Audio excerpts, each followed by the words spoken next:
Bonjour mesdames, messieurs, nous sommes le jeudi 16 juin 2022, voici les titres de votre édition législative 2022, la longue passe d'armes entre Jean-Luc Mélenchon et Bruno Le Maire. Assassinat de Samuel Paty, une enquête pour non-assistance à personne en péril a été ouverte en avril après une plainte de sa famille contre l'État. On verra qu'en Drôme à Valence, une habitation a été visée par une dizaine de tirs de Kalachnikov. En Martinique, un accident a eu lieu dans une station-service Lamentin. La météo et l'éphéméride de demain en fin d'édition. C'est la fin des titres de votre journal. On est le jeudi 16 juin 2022.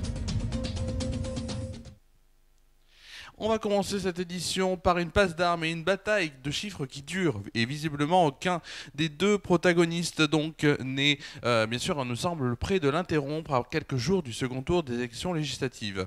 Dimanche soir, après les résultats du premier scrutin, Jean-Luc Mélenchon a fustigé les projets funestes d'Emmanuel Macron et notamment la partie cachée de son programme avec 80 milliards selon lui d'euros qu'il compte retirer du budget de l'État pour parvenir au retour des 3% de déficit promis imprudemment à la Commission européenne. L'alliance de la gauche, affirme que Bercy s'apprête à imposer une hausse de la TVA. Fake news a balayé Bruno Le Maire mardi sur France 2. Je trouve que ça montre le vrai visage des NUP qui procèdent par mensonge, par manipulation et par peur. Sur BFM TV, le ministre des Finances l'a par ailleurs assuré, nous n'augmenterons pas les impôts, nous continuerons à baisser les impôts.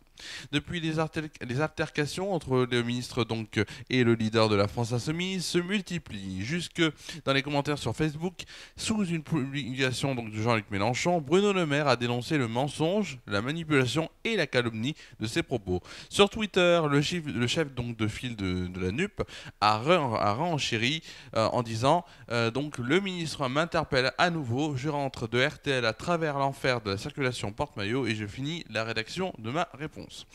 Jean-Luc Mélenchon a depuis répondu à travers une lettre. On va maintenant passer à une autre titre de l'actualité. Une enquête a été ouverte le 19 avril dernier pour non-assistance en personne en péril et non-empêchement du crime. Concernant l'assassinat de Samuel Paty annoncé le parquet de Paris à France Info ce jeudi. Les investigations ont été confiées à la brigade de répression de la délinquance aux personnes, a précisé le parquet. La famille de l'enseignant tué en octobre 2020 près de son collège de Conflans-Sainte-Honorine dans les Yvelines avait porté plainte début avril contre l'administration. Des fautes ont été commises tant du côté de l'Éducation nationale que du côté du ministère de l'Intérieur, sans lequel Samuel Paty aurait pu être sauvé, alors que avait déclaré leur avocate Virginie Leroy. La plainte de 80 pages visait plusieurs agents du ministère de l'Intérieur et du ministère de l'Éducation nationale qui ont eu à connaître directement ou indirectement la situation de Samuel Paty. L'un des enjeux juridiques est de déterminer si ces agents pouvaient avoir conscience de l'existence d'une menace réelle, ciblée et immédiate visant le professeur. Ce dernier avait été assassiné par un réfugié russe d'origine tchétchène qui lui reprochait d'avoir montré des caricatures de Mahomet en classe. Le jeune homme de 18 ans, qui avait revendiqué son geste en se félicitant d'avoir vengé le prophète, avait été abattu par la police.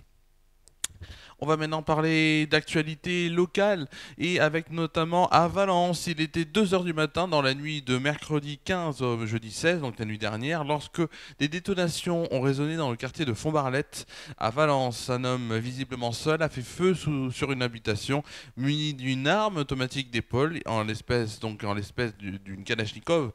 Il a tiré à plus d'une dizaine de reprises, atteignant le garage, le portail, les murs et la porte d'entrée. Une balle a même pénétré dans le logement, heureusement sans faire de victimes. On va maintenant traverser l'océan Atlantique en Martinique vers 17h13. C'était hier, un véhicule est entré en collision avec une pompe à essence dans la station Vito qui se trouve au Lamentin, dans le sens Lamentin-Fort-de-France. Les policiers ont sécurisé les lieux. Le conducteur, un homme de 21 ans, est légèrement blessé. Son pronostic vital n'est pas engagé. Heureusement, il n'y a pas eu de blessés du côté du personnel de la station. Allez, tout de suite, on va passer à une rubrique que vous adorez. Et vous allez me dire que la rubrique que vous adorez, on en parle beaucoup en ce moment. C'est tout de suite quelque chose qu'on appelle la météo.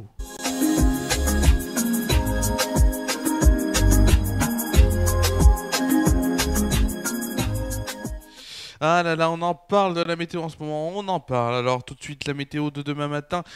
Déjà on va commencer par bien sûr donc à Tournon. Demain matin au programme le soleil sera présent pour une température de 25 degrés de moyenne. Demain après-midi, qu'est-ce qu'il va faire demain après-midi? Demain après-midi il y aura du soleil qui sera parmi nous pour une température de 34 degrés de moyenne et de 37 degrés au milieu de la journée. En soirée c'est un ciel ensoleillé qui conclura cette journée. Il fera 30 degrés de moyenne. Allez, tout de suite, on va passer au temps qu'il va faire demain, donc en France métropolitaine. Et tout d'abord, demain matin, la carte qui s'affiche sur votre écran maintenant. Demain matin, et oui, journée très chaude, donc sur la France, dès le matin. Dès le matin, les températures s'élèvent très rapidement. Si la hausse est plus forte au sud de la Loire, tout le pays sera concerné par des chaleurs intenses. Côté température, il fera 16 degrés à Lille, Rouen et Rennes, 17 degrés à Brest, Cherbourg, Paris, Orléans, Dijon et Limoges, 18 degrés à Bourges, 19 degrés à Nantes, Lyon, Biarritz, 20 degrés à La Rochelle, Ajaccio, 21 degrés à Bordeaux, Toulouse, Montpellier, Marseille et Nice. Pour le plus froid, ce sera à Charleville-Mézières où il fera 13 degrés. Pour le plus chaud, où il fera vraiment le plus chaud, ce sera à Montélimar et Perpignan avec une chaleur quand même de 23 degrés. Demain après-midi, oulala, que du rouge sur la carte. Mais demain après-midi, côté du temps, qu'est-ce qui va se passer? C'est tout de suite. Demain après-midi, les fortes, donc à très forte chaleur s'étendent en direction de la Bretagne et du bassin parisien. Ciel légèrement voilé, bien sûr, à l'est, mais sinon il fait vraiment du soleil sur quasiment tout, même, il fait même du soleil sur toute la France.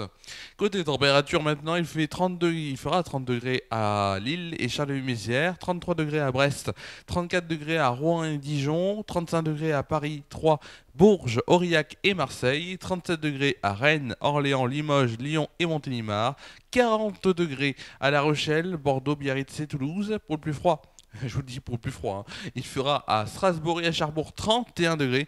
Et pour le plus chaud, vraiment, en tout cas, ça sera pas bien sûr localement, je ne vous dis pas mais en tout cas en ville, ce sera à Montpellier où il fera 41 degrés. C'est énorme.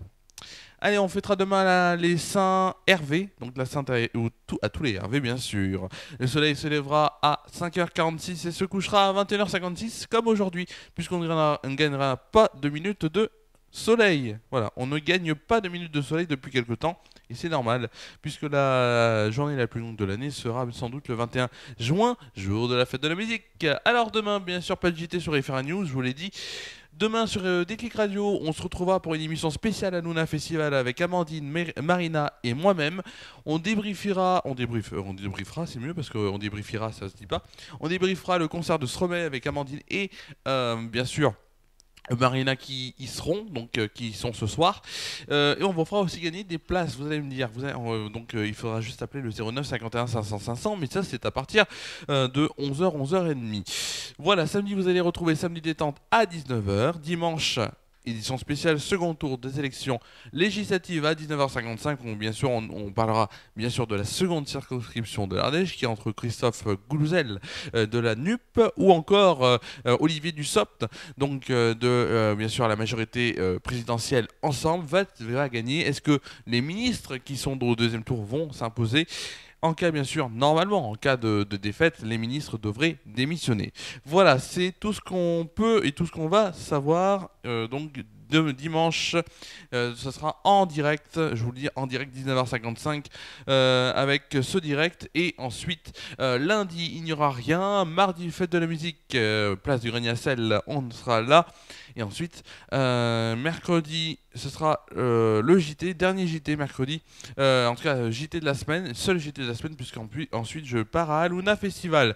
Tout de suite, c'est la fin de cette édition.